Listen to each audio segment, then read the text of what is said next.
I was an entrepreneur for about 25 years in Silicon Valley and in Northern Virginia, and then moved into teaching where I taught entrepreneurship in the business school at American University for the last 12 years. And prior to that, I taught entrepreneurship in the engineering school at the University of Maryland.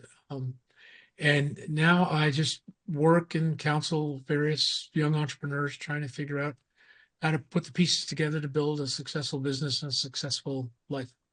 Hello, everybody. Super Saiyan Santi here. All gas, no break podcast. We're back once again. We have a special guest here with us. Yes. As well as my girl Kwana. She's on the live with me as well, the virtual. Actually, this is not live, guys. This is virtual. So we're doing these as well. Yes. Super Saiyan Santi here to present to you Bill Bellows. Yes. Entrepreneur. Yes. In the tech world. Yes. And did very well for yourself, Bill, and sold a company. Extraordinaire. Early in the stages of tech.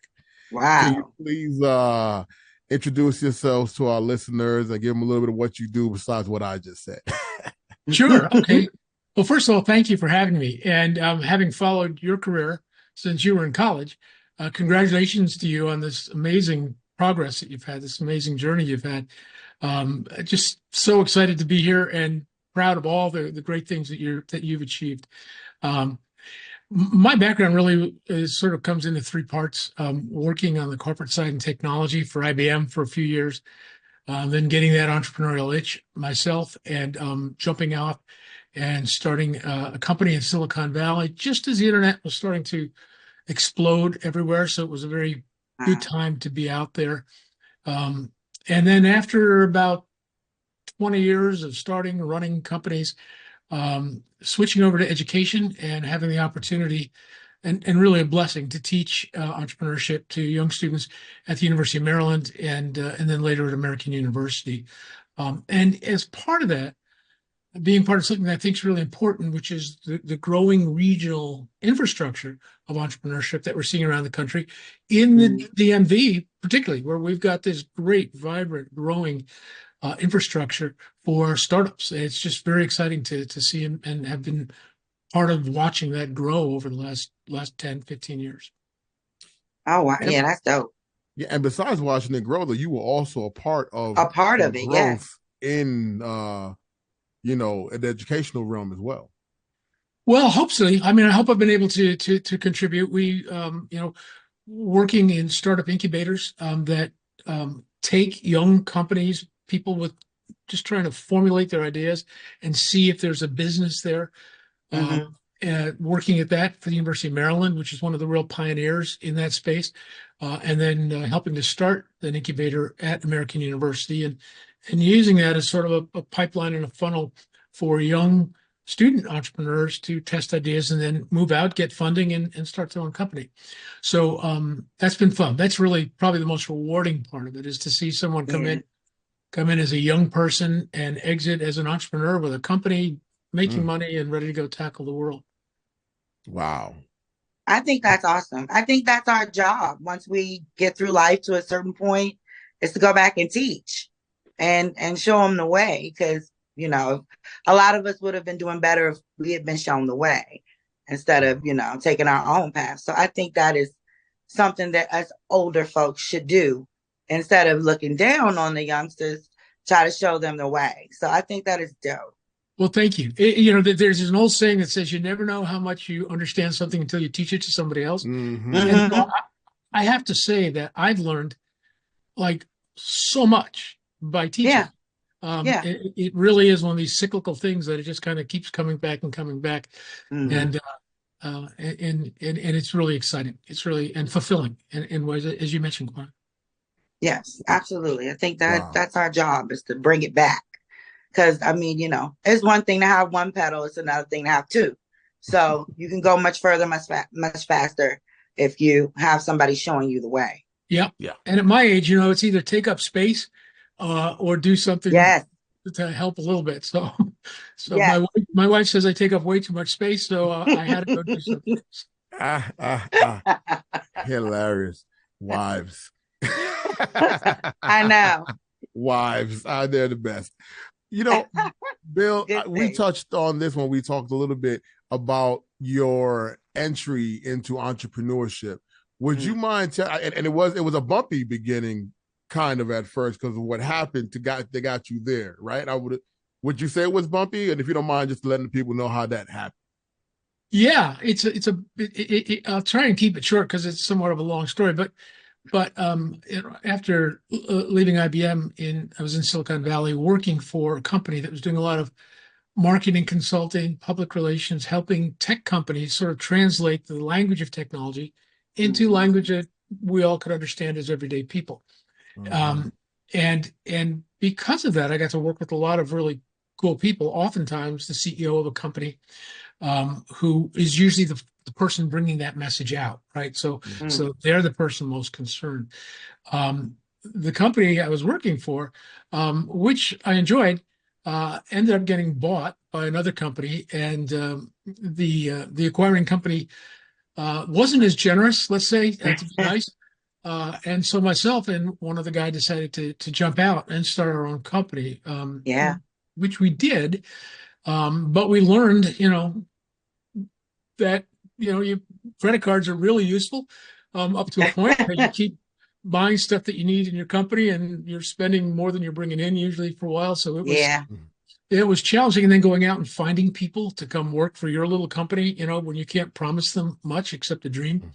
And a lot of ups and downs to that. Fortunately, my company was able to pretty early on work with a partner in Hewlett Packard who, for some reason, adopted us. Wow.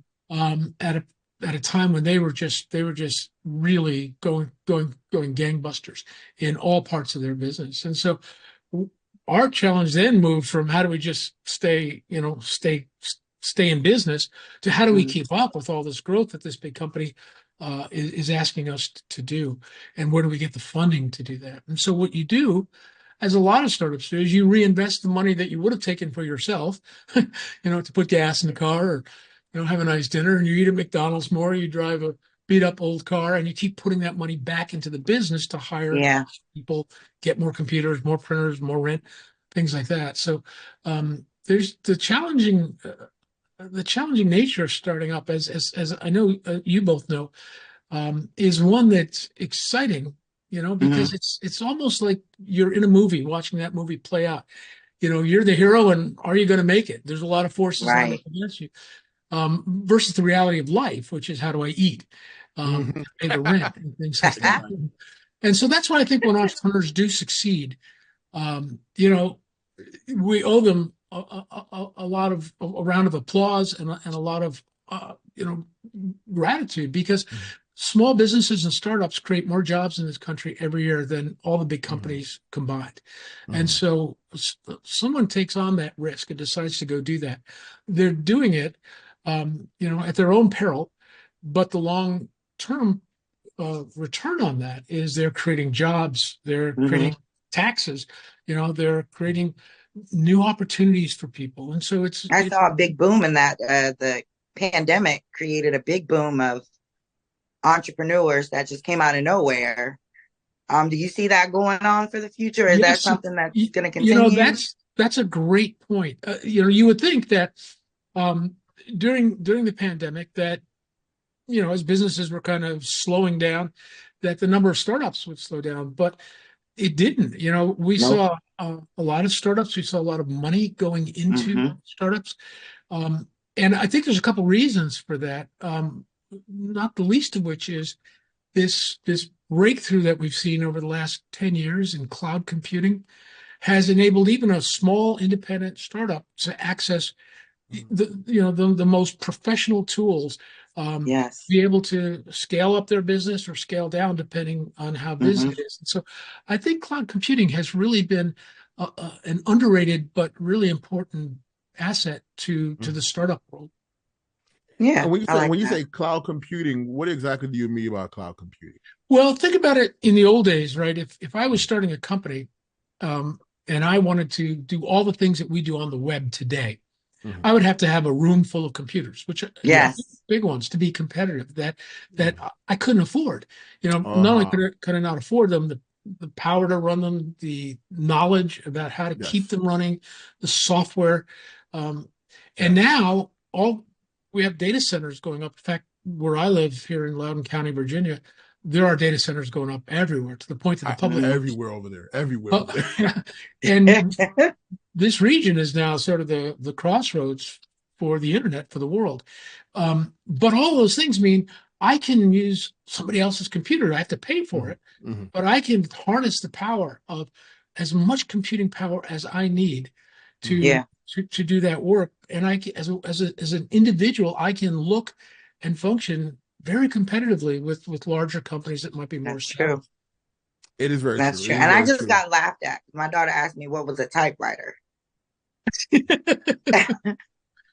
And the fact that I know and have used one, I kind of sent her to her room in the nicest way. Yeah, a typewriter is a collector's item today, right? Yes, it has come a long way. I cannot believe I used the typewriter. Right. Yeah.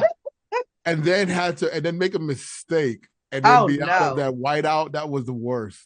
Yeah. Horrible. Yeah. The idea of backspace and delete didn't exist, right? You couldn't do it. I had many papers I submitted in college that were probably more whiteout than there were papers left. Wow. By the end. Wow. You had to really know what you were doing with that ink. Man, and it took forever, right? I mean, it was just trial and error is a very manual. And even if you could type fast, if you didn't have a really good typewriter with soft keys, it was like punching. Yeah. Oh, yeah. Yeah. You gotta have arm strength. Yeah. Yeah. Arm strength, wrist strength, hands. Yeah. The transition that we've made in a relatively short time. Yeah. Yes. Is just amazing. So I have a question. That typewriter thing brings up a question for me. What does it look like in the landscape in regards to certain age groups that grew up with, like us? We grew up with typewriters, and now we're in our 40s. Entrepreneurs versus those new youthful entrepreneurs that never seen all this technology. Yeah. Who's leading the way with creating business? Well, I can tell you what it looks like in a classroom, which is when you're teaching a class, you see the tops of people's heads more than their faces, because everybody's on these devices, and there's a lot of debate about whether whether that's good or bad. These are the tools of the future. These are the tools we use in business. So how do we tell the student put it aside when that's the tool?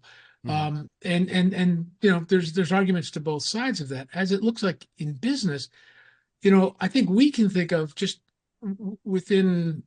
since 2007 when the iPhone came out, this shift to mobile computing. And the first apps for a mobile computer, you guys may remember, was like pouring a pitcher of beer or lighting a Zippo lighter. Those were apps.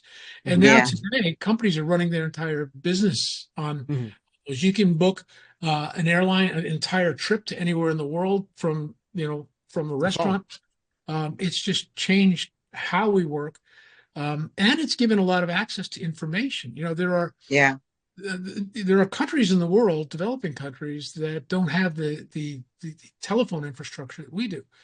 And yet there are young people there, if they have the cellular infrastructure, that can use mobile phone to tap into the vast knowledge of the world and learn and teach themselves and have access to a lot of information that they never would have had before. And so that's started to globalize this idea of entrepreneurship as well. I've noticed that babies are now coming out able to pick up a phone or a tablet or an iPad and just go. Yeah, that's a little scary. I can attest to it. My 3-year-old son can read.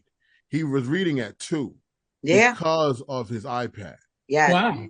We got him a few programs, and then this one I got him right now, it's the Duolingo. I have to shout out Duolingo. I got to get a sponsorship from them, because not only are they teaching Spanish, my children are reading. Like my 19-month-old's already started. And it's, my wife uses cue cards. We tested, and we just did it just a minute ago. And he's he says, saying it out loud, blowing and sounding it out. Yes, because of the technology. Yeah, and then you think about, he's going to grow up with artificial intelligence being as normal as today's generation grew up with phones being. That's normal. Crazy. Yeah, as we grew up with. My dad had a car phone, Yeah, right. The car didn't work, but the phone worked. So we don't know what Santi, what your young boy are going to grow up to be able to do.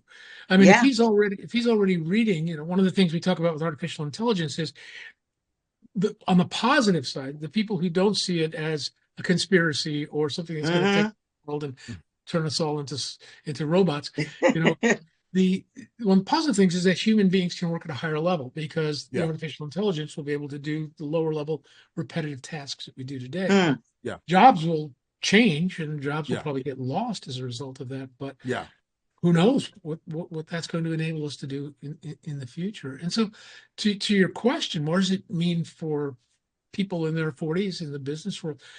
I think it means we have to be lifelong learners. We can never stop learning because it changes so fast. So I mean, Chat GPT, what was it, 2.5 years ago? Almost overnight came into the marketplace. And if you're in education, as I was, it created fear. Students are going to be able to just have artificial intelligence write their papers, do their homework. It created then a learning. Well, wait a minute, what can it do? And then a realization that, well, if employers are using it and expecting students to know it, then we have to incorporate it. And you can't stop for a minute. You just can't stop because it's so funny. I said to you when we first spoke about that, they were using Chat GPT before that. You know what I mean? They were already turning in papers that weren't from Chat GPT. Well, I mean, we were just waiting for Chat GPT to do it. That's all. Yeah, we've all been using AI. I mean, when you think about Siri on your phone, that's a form of artificial intelligence. It's been out. The chatbots, when you're shopping for something and a little chatbot comes up and asks if you want help. That's a form of that's all AI. That's all AI. Yep, it's completely all AI. And so our fear is maybe a little bit, premature.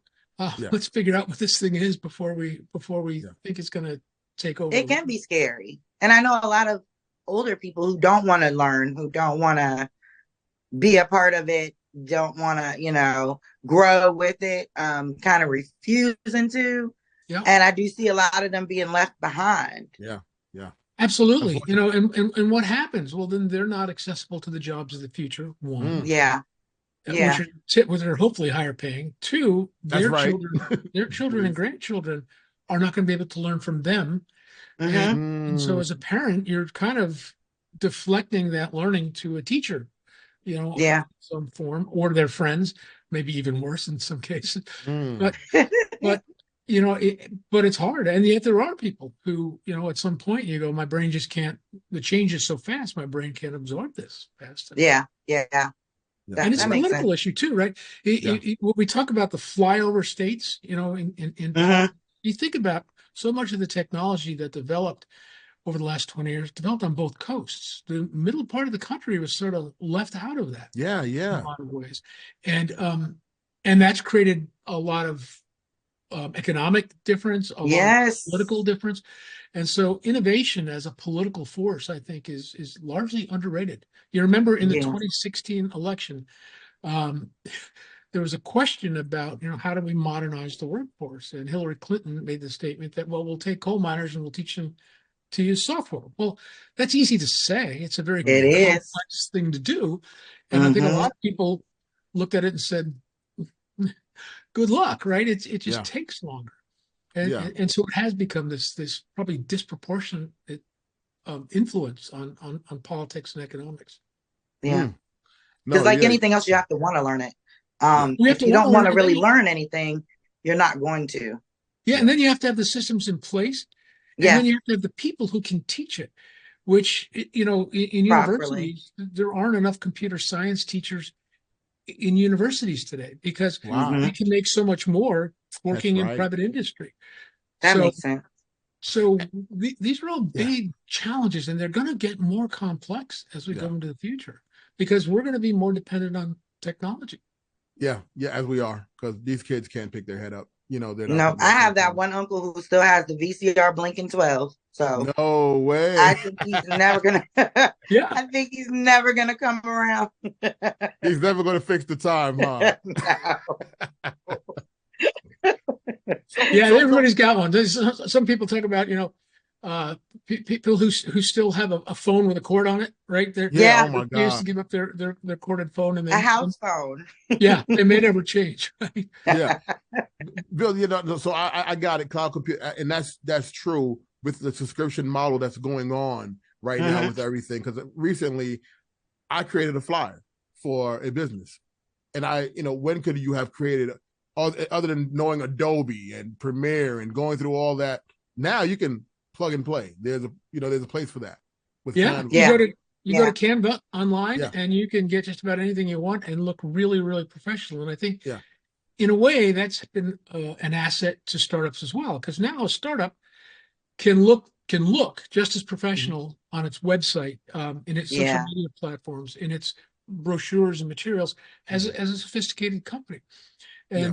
And so there's been a lot of great things happening that have enabled entrepreneurs to be more successful, to be more competitive at an earlier stage. And that's great for our country, because I think we can never have enough people who are willing to be entrepreneurs. And that includes a group of entrepreneurs that we don't give enough credit to, which is social entrepreneurs, right? People are trying to take entrepreneurship principles in the for-profit world and apply them to hunger, social justice, or social injustice, Yes. climate, right? All of these things, they still need money, right? The money's from a different source. It's They grants still and need money. government funding. But they still need to look professional. They still need to run it like a business. Absolutely. They need these Absolutely. things. And so I think we've seen a lot of growth in that as well over the last 10 years or so. I see a lot more of the elderly being scammed because they don't know a lot of the things that the basics about being online and that type of thing. So I think just the basics should be taught somewhere, because they're losing a Well, lot. some I mean, places are I being see it all the taught. time. I have an older aunt of mine that's retired, and she was not a computer literate person at all, but she goes to a local community center in New York, in Brooklyn, and there's a little class there on using her iPhone, because she has like the most updated iPhone, and then she's not using it, but now she's on social media, she's liking and clicking, Nice. and we take advantage of that as the Yeah. youth. Those after us, they just get on it and they know it. Yeah. But I love to see that's also occurring. Bill, I had a question for you. So what motivated you, to get into education and entrepreneurship? And what my wife and I loved about being in your class while we picked your brain so much was, I always say I hated that a lot of my teachers spoke it, but they didn't perform it in their real life. Like, they didn't come with those stats and that data, and you did. So I'm like, okay, Silicon Valley, and I read all about it. Now I got somebody from there. I got to attack, and I got to get some information. At least let them thank you. Right. And that is something we see in education, right? There's sort of two types of faculty. There are people who spend their lives researching really complex things and trying to turn that into information that we can all use. You see that particularly in the sciences, right? People who just dedicate their lives. If it hadn't been for those people, the vaccine that got us out of COVID would not have existed, or at least not fast enough. Then there's the experiential faculty, people who have worked in an industry or in a profession, and have some experience to it. And I think a lot of it depends on the area that you're studying. The professions tend to be business, law, and even medicine, right? The practice of medicine, where it's hard to learn that without having some exposure to actual experiences, right? I wouldn't want someone doing brain surgery on me, who had not either studied with someone who had done it or learned how to use the tools, right? And so it's the mix. It's the mix of those two things that make education so robust. What got me into it was, I think I reached a point in my life where I felt like I had done everything that I wanted to do in business at that point. And I looked around and I thought, well, the thing I've always loved was helping young people, especially when they would come into a company. because really, when you think about marketing, which is sort of where my business expertise centered, good marketing is really education. I'm just trying to educate you about my product or my service, Product, yes. why you should try it, and why it's better. And so education in a lot of ways is the same, or marketing and education have a lot of things in common, right? How do I communicate ideas effectively to people so that they can actually go use them and do something with it? And so it felt to me like sort of a natural transition at Oh, the I time. like that. Nice. I like that. I got to pick Not your all brain heroes more wear about capes. marketing.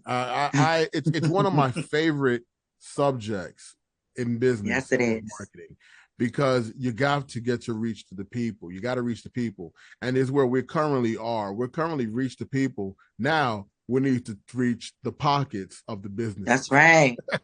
Yeah.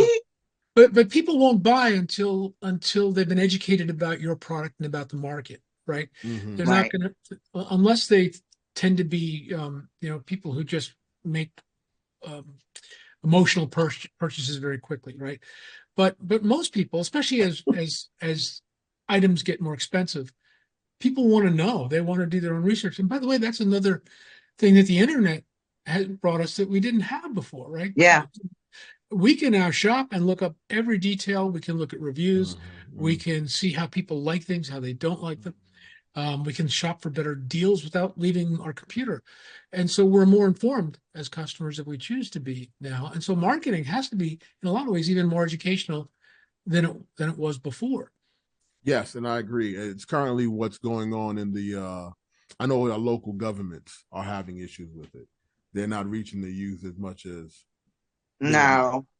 Yeah. Well, that's interesting that you raised that. I think it's the same thing in universities. That I think the pandemic had a really much deeper, more devastating effect on young people than we realize. Yeah. And perhaps this new generation, now having grown up with digital devices as well, they learn differently. They perceive things differently. And very different. Some of the old ways, even in education and in government, the old ways of reaching young people is different. Their attention span is shorter. Their ability to consume and understand information is faster. So the idea of lecturing for 2 hours in front of a class is kind of, I think, slowly disappearing. And how do you replace that? I was going to ask that question. What's the idea behind that?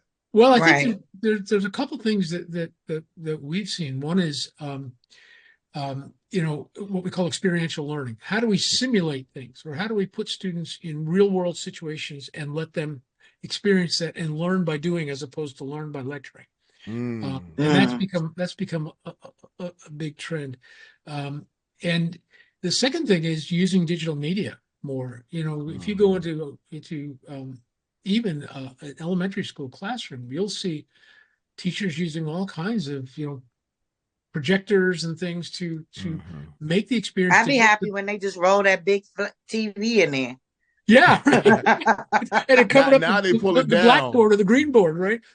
Yeah, I'm excited for that. So they do have a lot more.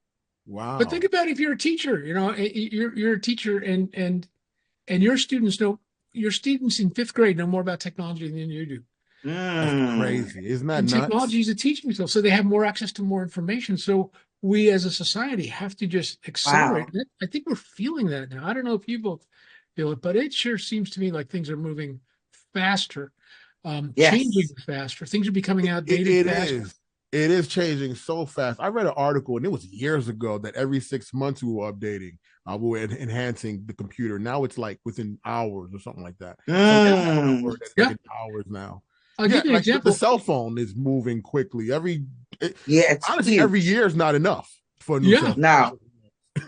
Yeah, and in a lot of universities, there's some data that shows that when you come in as a first year student in a university, that by the time you are a senior, by the time you graduate, 50% of the jobs that existed when you were a first year have gone away or changed.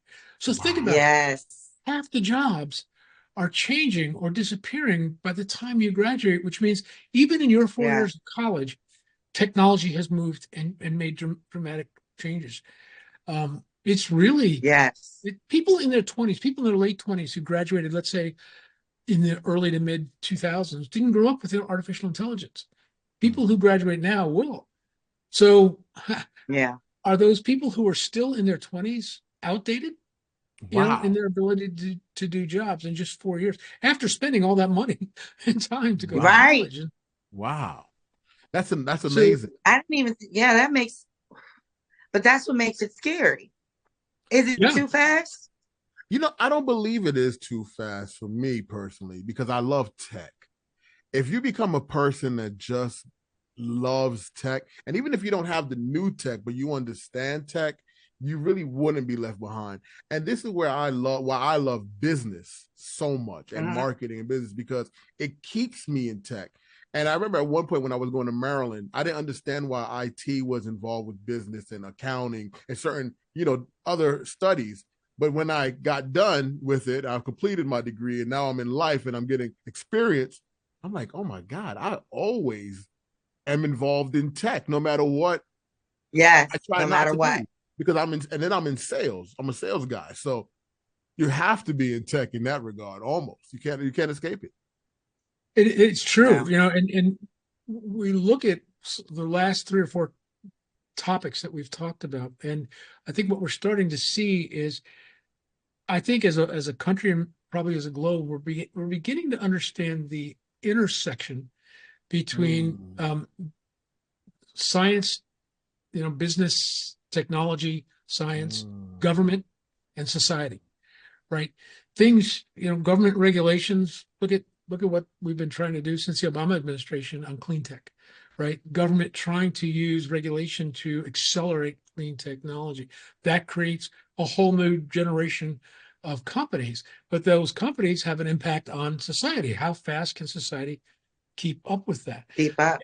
And it just Mhm. constantly, spins around between those three or four buckets, and one may be, ahead of the other, and trying to deal with all that, and then look at society's capacity to deal with innovation and change. And, how fast can we manage it?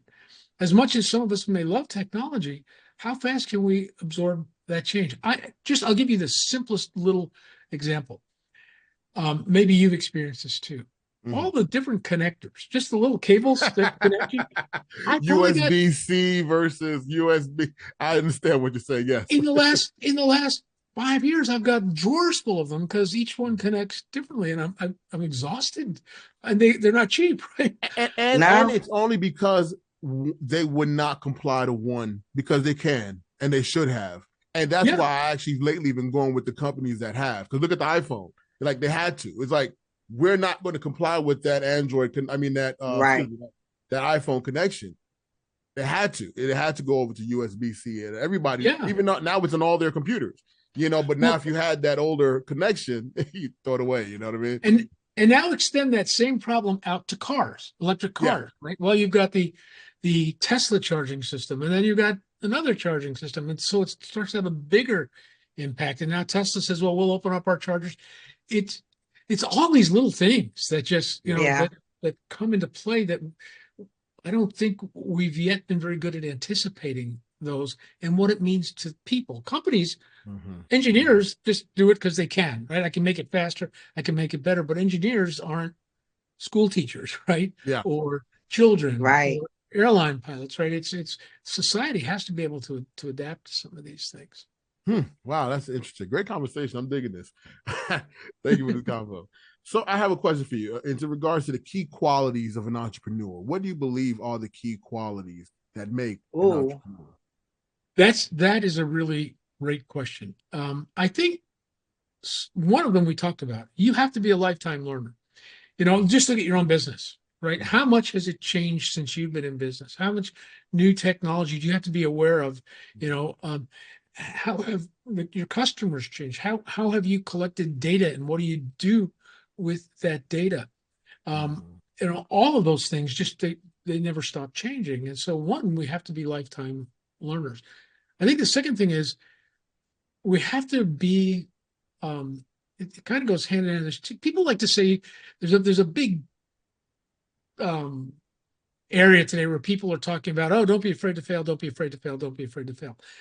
I don't think it's failure. I think we have to be experimenters, right? We have to Yes. understand that we have to be able to make experiments and have the courage to test our hypotheses. And some of those That's it. experiments are not going to work. Some of them are, and that's where we go from.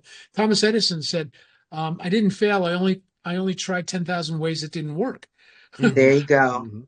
If you don't have that experimentation mindset, or if it's been beaten into you that failure is a bad thing, it's really hard to be an entrepreneur. So that open experimental mindset. And I think the third thing is you have to be very perseverant, right? You can't quit.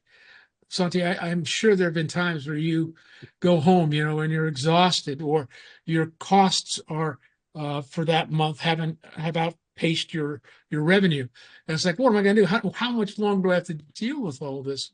But you have to be sort of faithful, right? You have to know that, hey, if I keep working at it, it's going to come around. There's going to be more value created there. And so that idea of perseverance is so important. And I guess the fourth thing is a little bit more literal is cash, right? Cash is king when you're starting a company. And so you have to be able to either manage cash or find someone who knows how to help you. Who knows how, No cash, no business, right? And as an early stage company where you haven't built up enough collateral to be able to get credit, to be able to get loans. Coming out of your pocket. If you can manage those four things, and then there's a whole bunch of other things, right? How can I tell a story? How do I tell a story of my company so I can recruit people, so I can find investors? Being a storyteller is so important in entrepreneurship. And the last thing that I'll mention for now, because I could go on all night, is I think it's really important for entrepreneurs to find other entrepreneurs, to be in a network. One is a support group, they serve that function. Two, they serve as an informational group, right? Hey, I just pitched this venture capital firm, and they weren't interested in what I'm doing, but what you're doing, you might want to go in and talk to them. Here's the person. Yeah. Those things will get you a long way. But on top, all of that means you have to be an optimist. It's hard to be a pessimist and start a company. You cannot be. And that brings me to my next question for you. When you became, an entrepreneur, you had your business, you're stepping away from the company. What I like to know that day where was it a day you were about to quit and then everything aligned? How did the alignment day look like for you? Where was it? What were you doing? And then what made you go, okay, tomorrow's going to be better now? Yeah, well, I was helped by the fact that I was in Silicon Valley at a time when it was just taking off. And so even bad companies, were making money at that time because there weren't enough. And I was in the service side, not the product side. So I was doing, I built what essentially was a consulting company. So my investment was different. My investment was in people, right? I didn't have to go have warehouses and inventory and some of the more challenging things. But when I looked around Silicon Valley and you could see that we're just at the beginning and this thing is taking off and there's more demand than there is supply in terms of services, it gave you a lot of confidence to do that. And I think, but more on a personal level than just sort of the telescopic level, I think for a lot of entrepreneurs, at least for me, you reach a point where you go, I just can't go back in and work for somebody else anymore. I just can't. It's just I've been through it. I've seen too many people do things that I wouldn't have done. Just because it was a different decision, or maybe it was unethical, or maybe it was just a poor business decision, or they didn't get enough information, whatever the reasons. There was just a point where you want to test yourself. You want to say, okay, I have accumulated enough knowledge and enough experience that I'm ready to go kind of put myself out there in the world and see how I can hold up. And I hit that crossover point. I don't remember the exact day, but I had been out of the previous company for a while, for a couple of weeks, just thinking through all this. I was, just looking around, and one day I was like, okay, it can't be any worse to start my own company and be happy, if not financially successful, than it is to go work for somebody else again and be unhappy, even though I have some financial success. Right. I know exactly how you feel. I know that feeling. I am finally here. Yeah. I'm here, and I'm just testing it. And at a time in my life when I should be petrified, but in the unknown, as you said, I just can't do it again. It's just so much. And then I know, like you said, one other statement you said, the product is in demand, and it is in demand right now. And what I'm completing now is how to properly tell the story. Yeah. Right. Yeah. Right. Yeah. Because we've created all these digital platforms. Television is now a digital platform, right? Streaming. Yes, it is. Everything's a digital platform, and now we've got to fill it up with content and good content that people want to consume. And so you're both sort of in the content creation space, and Santi, you're going to the next level, creating a platform for distribution of content. Well, that is insatiable, right? People can never get enough good content, and all you got to do is flip channels on television and realize how much bad content is out there. To realize that if I can just get my arms around something that has the right appeal, that has the right focus, that has the right angle, and build on that, I can be successful. Look at if you think of what Jay-Z's done, and Beyonce. I mean, they have gone from creating content to creating a platform, and they're worth billions of dollars now because they can introduce different types of content. They can experiment with that content. Let's try country music and see what happens, right? Yeah. And maybe it succeeds and maybe it doesn't, but they built a platform. They've got this experimental mindset of doing it, and it's just paid off unbelievably for it. And they're utilizing their following as a dollar amount almost. Not saying that they're money, but they are. And that's where we're currently are, because we have a hell of a following now. And we're at that point that, okay, we maintain these many people per month. Okay, let's now tell a better story. That's our next goal. Bill, I'm hiring you, Bill. We're going to work on something, Bill. I'm telling you, because this guy's a genius, Quada, and I most definitely got to get Bill on All Gas No Break, because what I'm going to do is absolutely, Well, all right. Say, sweet talk. What do you know about that all gas, no break? Man, I heard about that all gas, no break. I don't think they gonna let me on. I ain't got a damn thing to talk about. Ooh, they talk about everything. This is all gas, no break. Don't step on the brake. Don't step on the brake. Don't step on the brake. Don't step on the brake. Huh? What up, my boy?